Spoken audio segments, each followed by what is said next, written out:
सोने का भाव 75,200 रुपये और चांदी 1,02,700 प्रति किलो दर्ज हुआ। डॉलर में मजबूती के कारण सोने की कीमतों में हल्की गिरावट। सर्राफा बाजार में निवेशकों का रुझान स्थिर बना हुआ है।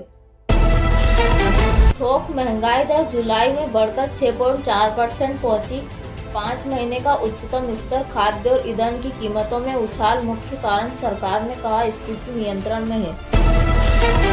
यूजीसी ने कॉलेजों में एआई बेस्ड प्रोजेक्ट को अनिवार्य किया। नई नीति के तहत ग्रेजुएशन में एआई मॉड्यूल जरूरी होगा। छात्रों और शिक्षकों में उत्साह के साथ चिंता भी दिखी। भारत और फ्रांस के बीच नई रक्षा डील। 26 राफेल मरीन जेट्स की खरीद।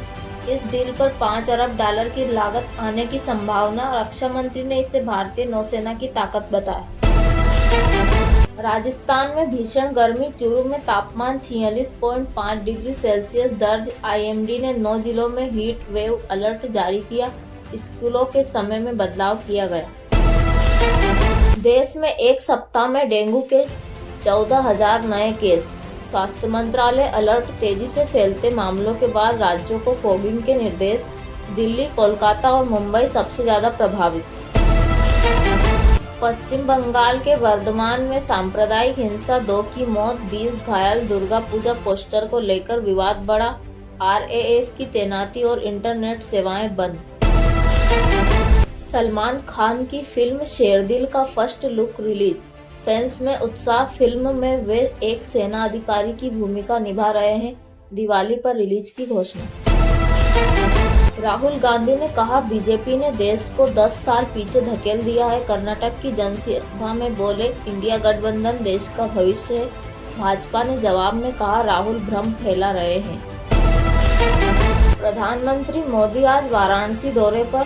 4,200 करोड़ की योजनाओं की सौगात। उन्होंने कहा काशी विश्वनाथ कॉरिडोर राष्ट्र की पहचान बना। विपक्ष ने कार्यक्रम को चुनावी स्टंट बताया।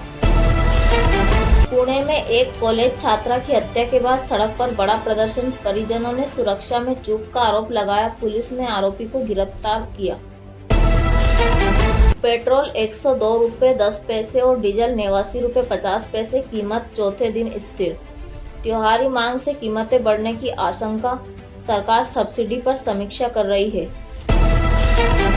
दिल्ली एयरपोर्ट ने यात्रियों के लिए 5G इंटरनेट सुविधा शुरू की। ये सुविधा टर्मिनल 3 से शुरू की गई। यात्रियों ने स्पीड को लेकर संतोष जताया।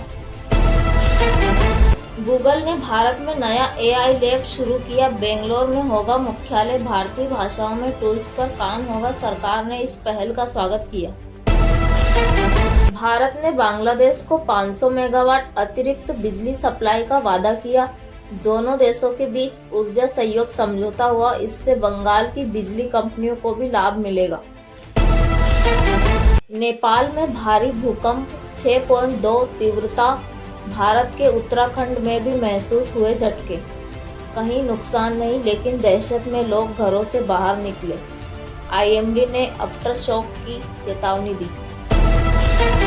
दिल्ली सरकार ने सभी सरकारी स्कूलों में बैलेंस्ड डाइट वीक मनाने का निर्णय लिया। बच्चों को पोषण युक्त भोजन और हेल्थ क्लास दी जाएगी। उद्देश्य बच्चों की सेहत सुधारना। बीसीसीआई ने घरेलू क्रिकेट में पिंक बॉल को अनिवार्य किया। रणजी और दलीप ट्रॉफी अब इसी से खेले जाएंगे। खिलाड़ियों ने कहा नई चुनौती के लिए तैयार है। यूपी में वृक्ष मित्र योजना लॉन्च। हर छात्र को लगाना होगा एक पेड़। पर्यावरण जागरूकता के तहत मिलेगी ग्रेडिंग में बोनस। अभिभावकों ने योजना का स्वागत किया। कोलकाता में 30 करोड़ की नकली दवा फैक्ट्री का भांडाफोड़। सीबीआई ने 5 लोगों को गिरफ्तार किया। कई राज्यों में भेजी जा रही थी नकली दवाएं।